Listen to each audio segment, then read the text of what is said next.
Hello, and welcome to what I will now call my 3DS collection video. Oh no, he's becoming one of those video game collectors. Yes, you probably got that already. This is the second time I've recorded this video. Last time I did it, it was too long because I decided I will be analytical and funny at the same time, and it went for an hour and a half. Let's not do that again. Yes. So, in that case, we may as well get started with what other than the Bravely Default Collector's Edition from the United States. But ShakeAlmighty, aren't you an Australian? Yes, I am. That is indeed the case. I imported the American 3DS because I knew inevitably that there would be stuff that was released in America and then it wouldn't release in Europe and Australia, and I'd be like, why aren't you localizing it? So I solved the problem. And of course the first game that I demonstrate this with is Bravely Default, which was localized in Europe first. Yes. There you go. Aside from the hilarity that was that and Tales of the Abyss being localized in Europe first, which is fair enough because we never got it at all on the PlayStation 2. Then again, I didn't get to play it until the Americans got it. Anyway, Bravely Default. You may as well... I think Bravely Default is a much better name than Attack Defend, but I think what's interesting about Bravely Default is that out of all the...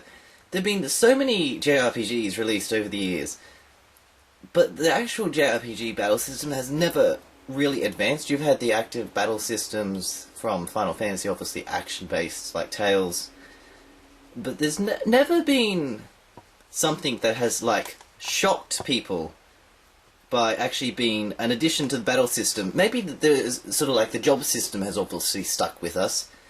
I think what I love about Bravely Default is that for the first time since maybe original Final Fantasy, they've actually evolved the battle system in a meaningful way that could actually stick into every JRPG from now on, beyond Attack Defend. Because that's really all JRPGs are, in a sense. It's do you want to attack? Do you want to defend? Do you want to, like, heal? Whatever. Use an ability. Braving gives you, basically, it stores your turn. It's the same as defending. Whereas Braving uses extra turns, so you can attack up to 4 turns at a time, but the catch is then you don't get to move for the next 4 turns. So you can quickly let out a burst of attacks, at the risk of dying horribly as your party is now completely defenseless. And it's absolutely brilliant. I'm probably, I think, 27 hours through. Apparently I'm closer to the end of the game than I actually thought, which is both good and bad because I really like it. The story was criticised for being kind of bad, but I like it. Speaking of European games... Oh no, it's the collector's edition for Link to the Past! We came with a chest. I know, it's amazing. The poster came one day and I was like, what on earth is this? I had no idea what it was. It just arrived in the mail way before this came. I would love to tell you what it was like, but the 3DS isn't region free, which is why the entire reason that I imported... Yes, that was a dumb decision. But then again, that collector's edition's going for like $200 on eBay. So who's laughing now? Kingdom Hearts 3D Dream Drop Distance, yes. I should stop doing that. I liked it. One thing that I'll make clear now is that I haven't beaten a lot of the 3DS games.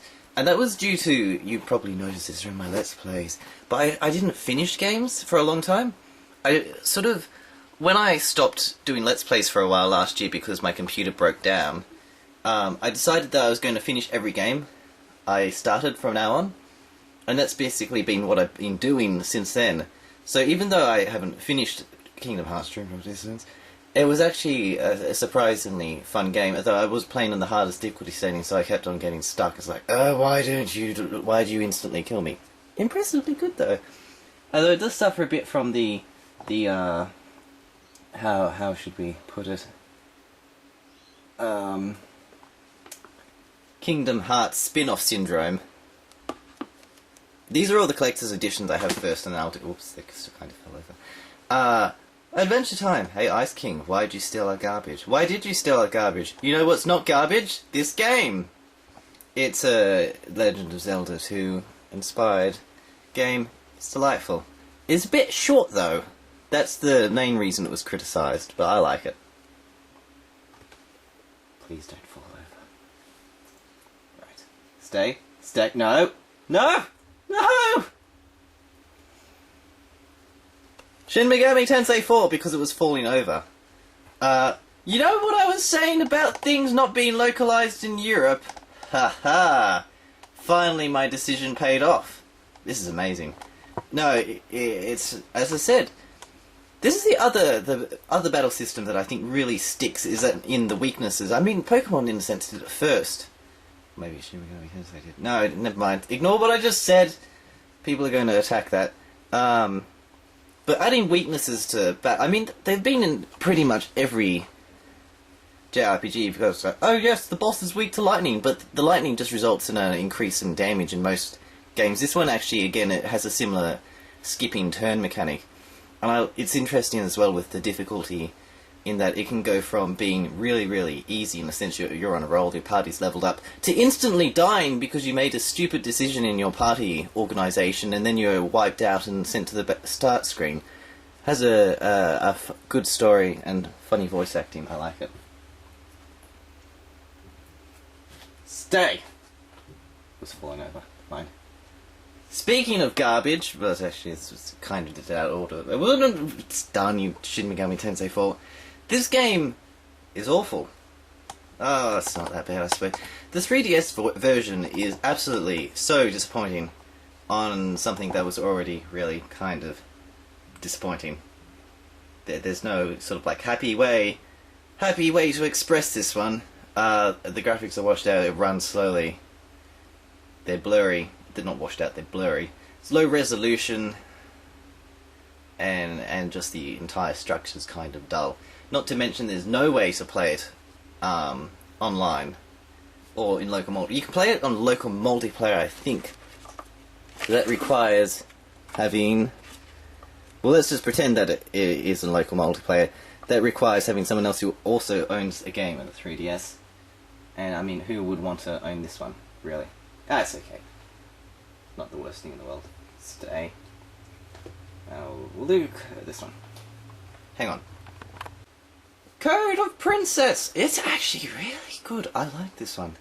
Obviously just a fairly typical beat-em-up, but it's funny! There are plenty of funny games. Maybe I just have a really general sense of humour in that I just enjoy things that are comical as opposed to being so... Oh, well, it's not really top comedy like Ted or The Hangover. People criticised Princess, I think it's Solaire's outfit, when the game quite justifiably says, but it's the latest fashion! Just to clarify, it did receive a somewhat negative reception among certain individuals. And, yeah, it's perhaps, it's not, considering the lineage in which it came from, it could have been better. But then again, it's enjoyable enough, I thought.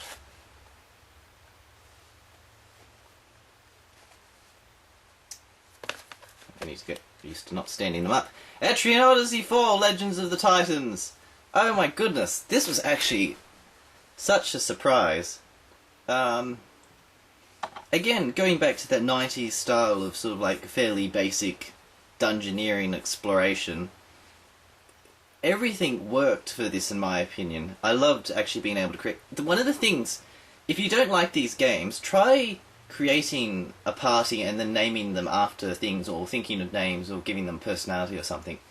Because I think once you actually, in a sense, you don't have to like, oh, then Joe said something as he attacked the monster, ha, I defeated you. Da da da da da da. No, I don't know. But just adding sort of like a bit of basic storytelling on your own behalf sort of like really helps the storytelling in the actual game. Which isn't actually that bad, it's just sparse. The dungeons are just so well constructed and kind of gimmicky, but gimmicky in the sense that they actually each has something going for them, but it's not irritating that you want to like throw the 3DS at the screen or think, why does this go on for so long? The dungeons aren't as long as they could have been, which is good in my opinion.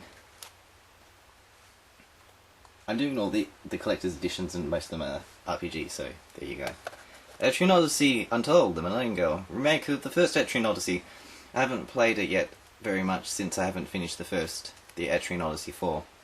And I decided I was going to start finishing everything. There you go. That was quick! We're going through this much faster than last time.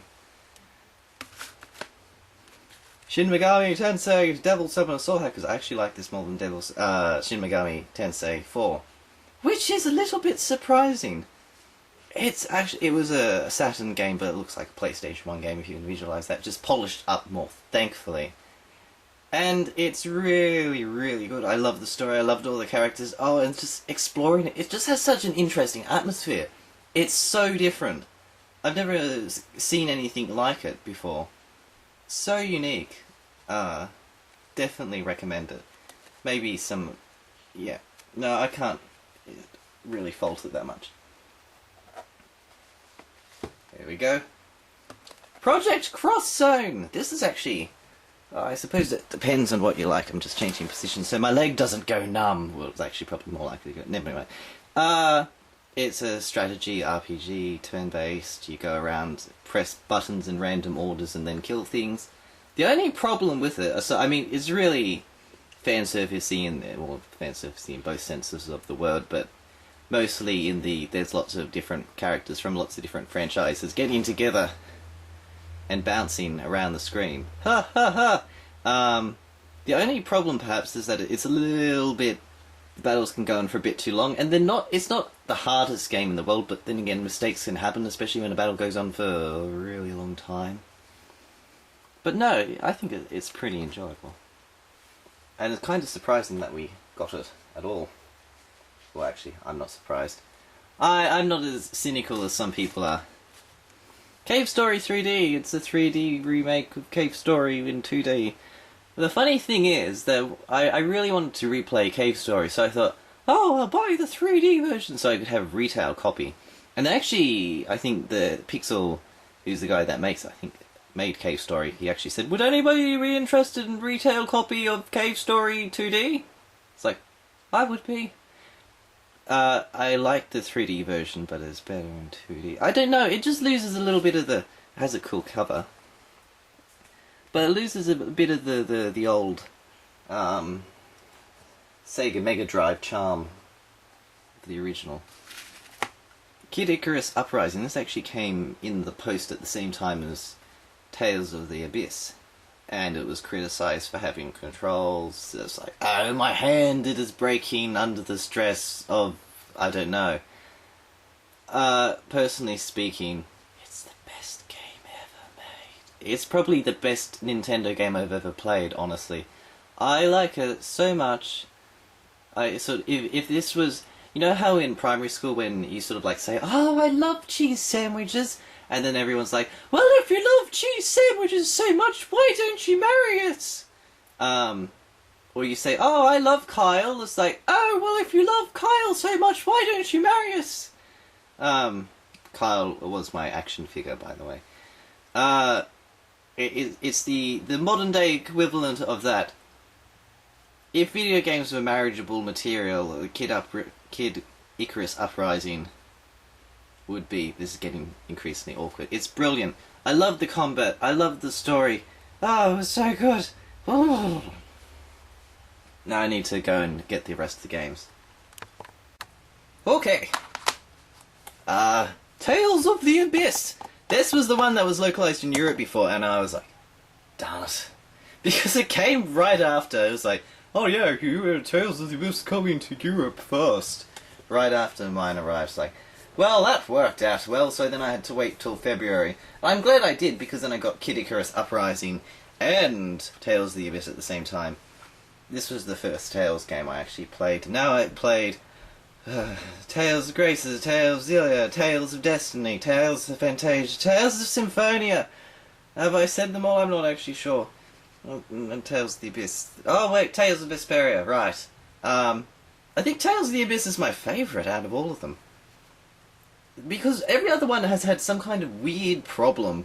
Tales of Graces I actually really like, for some reason, but I seem to be the only one in the entire world. The entire world.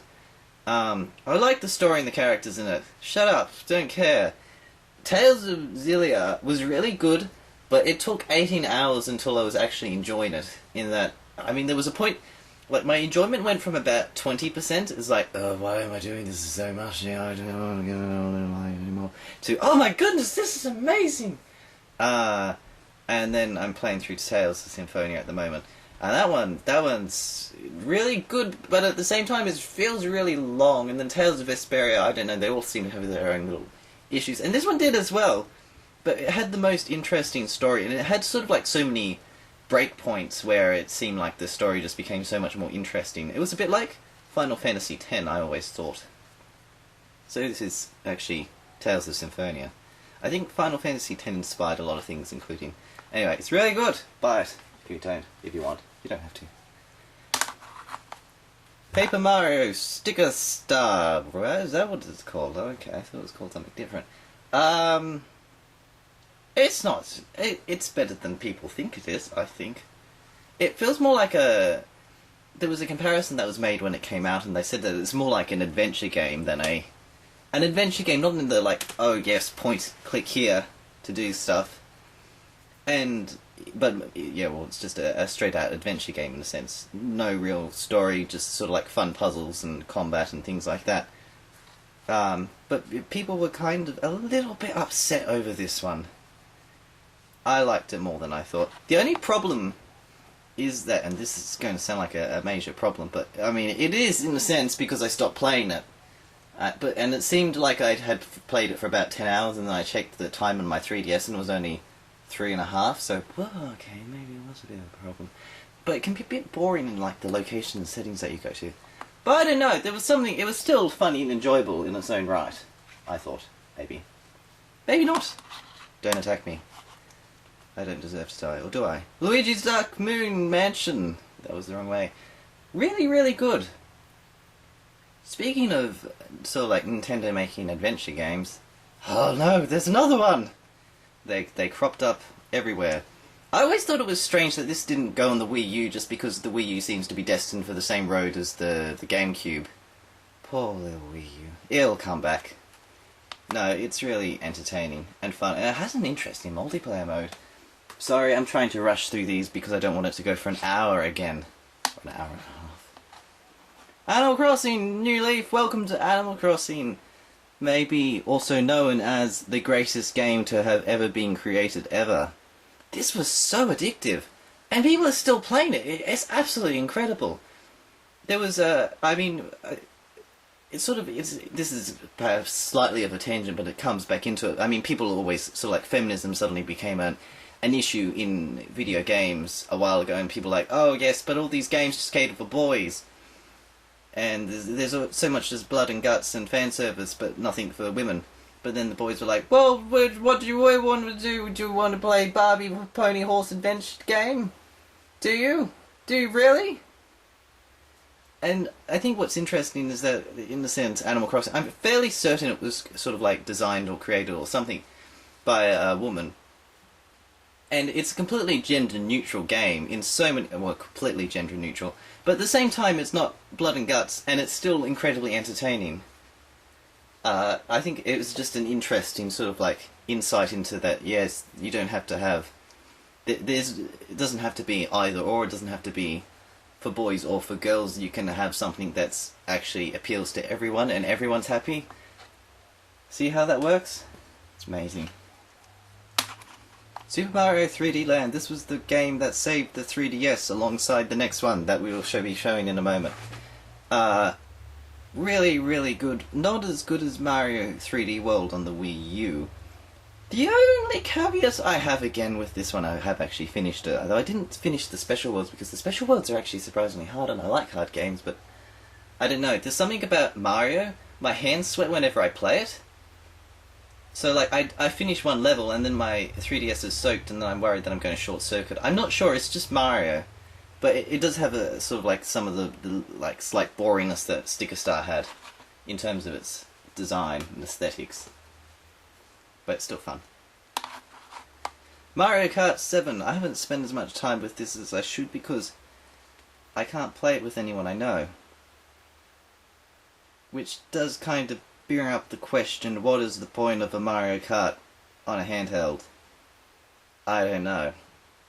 But it saved the 3DS, that's what the point is! It's still really fun and good as well. Just like every other Mario Kart. You, Super Mario Brothers 2.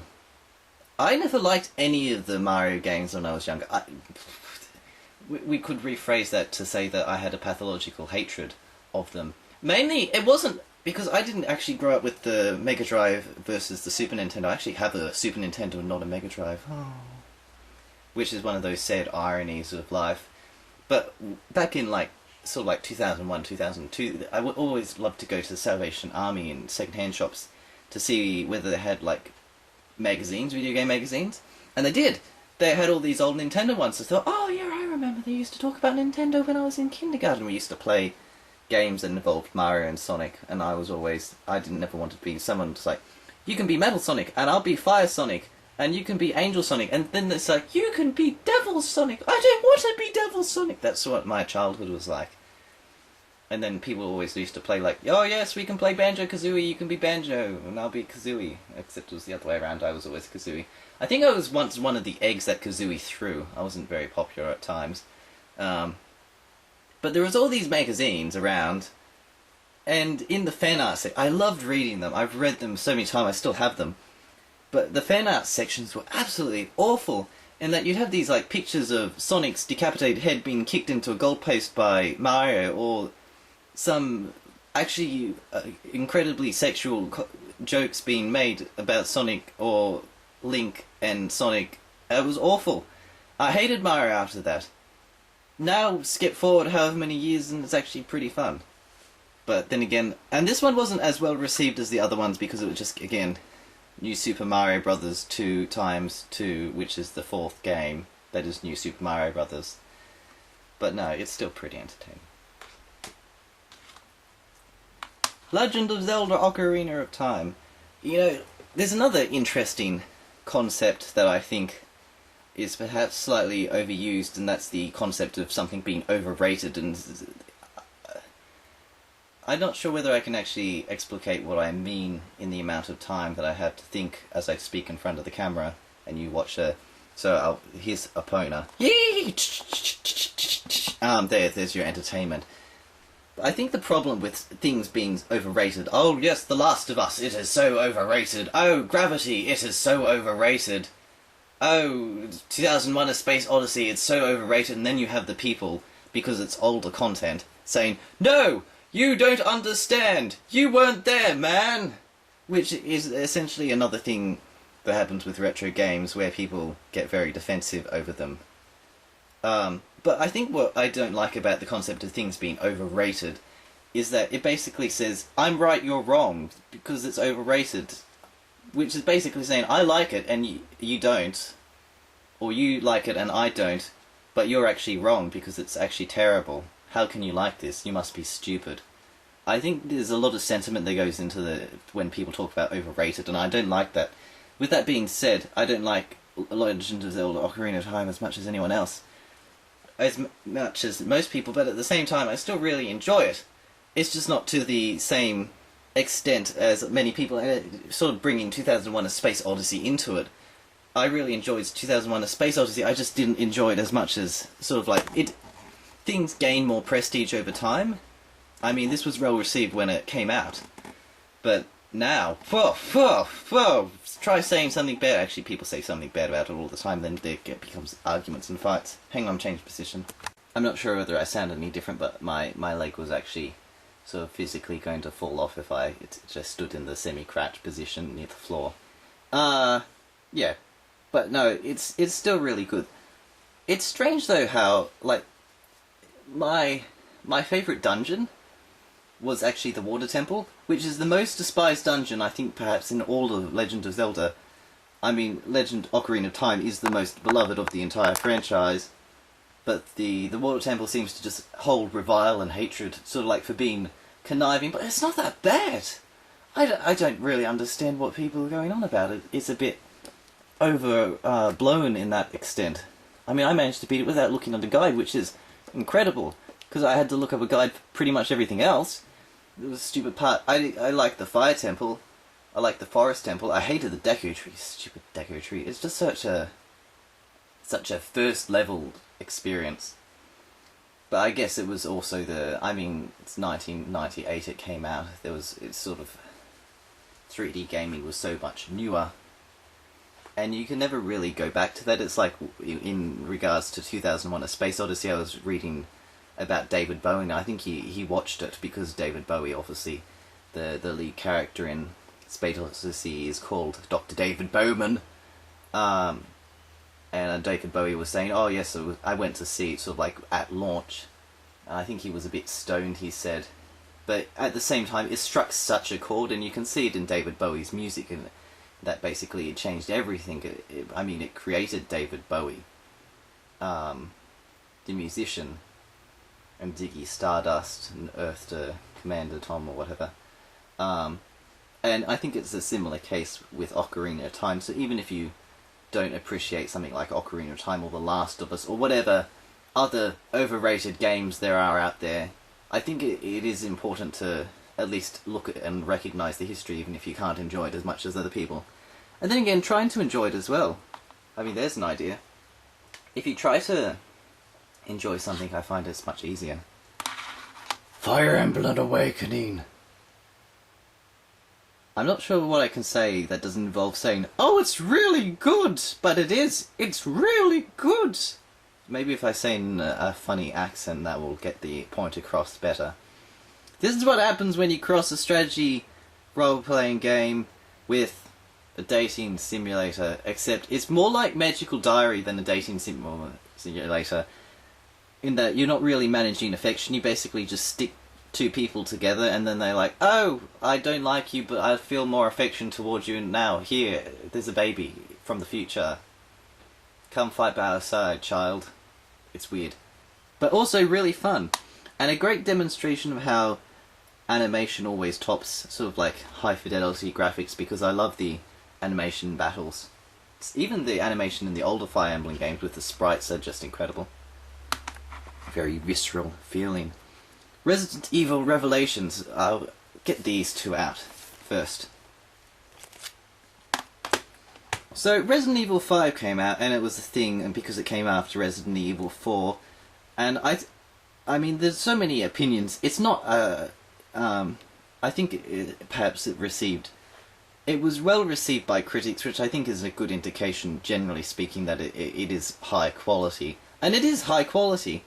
But the problem that I didn't like is just Resident Evil 4 without all of the interesting things cut out of it with co-op. And I don't have anyone to co-op play with it because my sister doesn't want to. So there, thanks Gabriel. Blame you for everything. And yeah, that was basically the problem I had, is that there was just a lack of atmosphere in Resident Evil 5 with so many enemies just seeming to... I mean, it was like they were paying tribute to Resident Evil 4. But Resident Evil 4 was the game that came previous to Resident Evil 5, so there was no time to pay tribute. If it had come 20, 30 years later, brilliant idea. And then even the lack of atmosphere, because people would be like, oh yeah, this is pretty fun.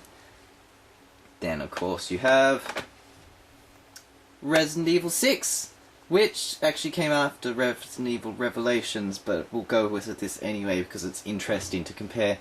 And I always thought that it looked like there was more of a return to the atmosphere, and I think it does have more atmosphere, generally speaking, than Resident Evil 5 had. But at the same time, I don't know, it's a bit odd. A bit of an odd duck, if you will. But still, it's not terrible. I just like Resident Evil 4 more. It's just more interesting in terms of the atmosphere, which is sort of... It's more gothic, and as I said, well, interesting. It inspires the imagination, whereas Resident Evil 6 is more like, oh no, there's thousands of zombies coming towards us! Shoot them, Leon! Whereas you go to Resident Evil Revelations, and this was actually ported to the PS3, the 360, the PC. I need to do a let's play of this. If people want me to, I will. And the Wii U. Don't forget the Wii U version. It wasn't as well received, but everything that Resident Evil 5 and Resident Evil 6 did wrong, Resident Evil Revelations did perfectly. It's so good. I love it.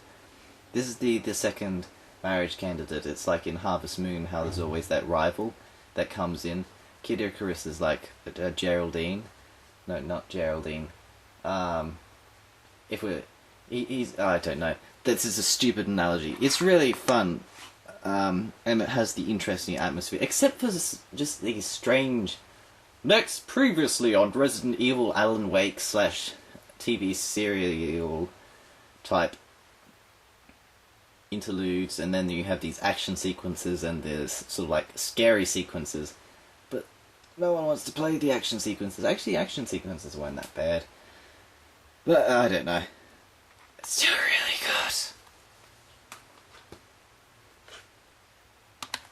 Rayman 3D. This was the only game I was disappointed with for the 3DS. So it's probably one of the greatest sort of like 3D platformers to have released. It was so imaginative, and they ruined the port. How can you port a PlayStation 1 game worse than it ran on the PlayStation 1 / N64 / Dreamcast / PC? How do you even do that? And it's been ported to so many things. It's been ported to PlayStation 2, it's been ported to the iPhone, it's been ported to the original DS. I think that was an even worse port. Yeah, it was just disappointing to find out that it was kind of hacked to pieces. And when you're playing an older game, you expect it to run better, not worse. Dead or Alive Dimensions. I don't really like fighting games. I don't know why that one's there. It was during the early years of the 3DS when there was nothing available. Harvest Moon: A New Beginning. I actually heard someone talking about Harvest Moon and that they'd never liked Harvest Moon before, and they played New Beginnings, and it all clicked. It was like, and then I sat there sort of like at 7 PM, and then at sort of like 10 hours later, the next day, after having slept not at a wink all night, I knew that I liked Harvest Moon. My experience with Harvest Moon was I don't know, probably about 10 hours in. This is the slowest game I've ever played. It is so slow moving. It doesn't seem to, because it's about rebuilding a town, but the townsfolk don't come back for so long. And then it takes forever to be able to actually build the town. And then the actual building mechanics sort of are a bit weird and sort of like, I mean, sort of, I don't know how to put it. Designing something that looks nice isn't really that much fun just because it's kind of clunky. Yet then again, I suppose anything is satisfying if you put enough time into it. Hooray for time! This was one of my crazy ideas. Harvest Moon 3D, The Tale of Two Towns. This is actually apparently really glitchy. I haven't had any problems with it. I decided I will collect every Harvest Moon game ever released. I got through 2 of them, which is, I suppose, a start. Don't have any more.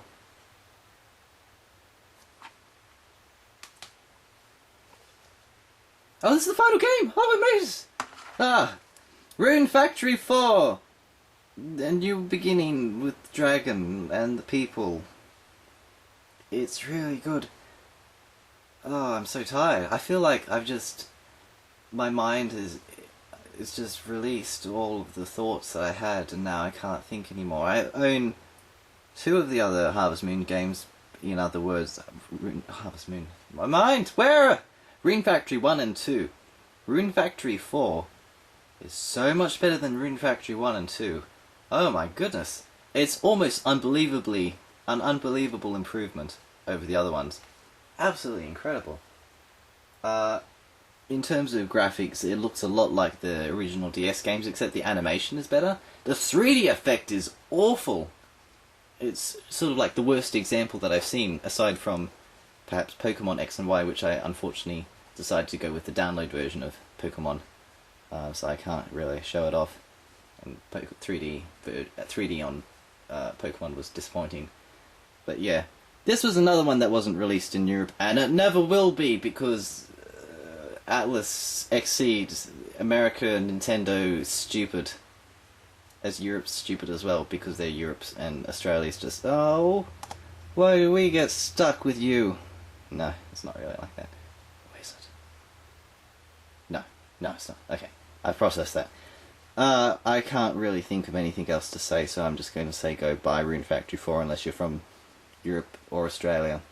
And go import an American 3DS like a smart person. Yeah. I hope you enjoyed this 3DS collection. I'm going to go get a glass of water and collapse on the lounge and trying to recover my breath because I feel like I've talked for a very long time. I'm Total Biscuit. No, I'm not. I'm ShakeAlmighty. I don't say ShakeAlmighty when I'm signing off. I say, I hope you enjoyed this video and we'll be back. Ugh.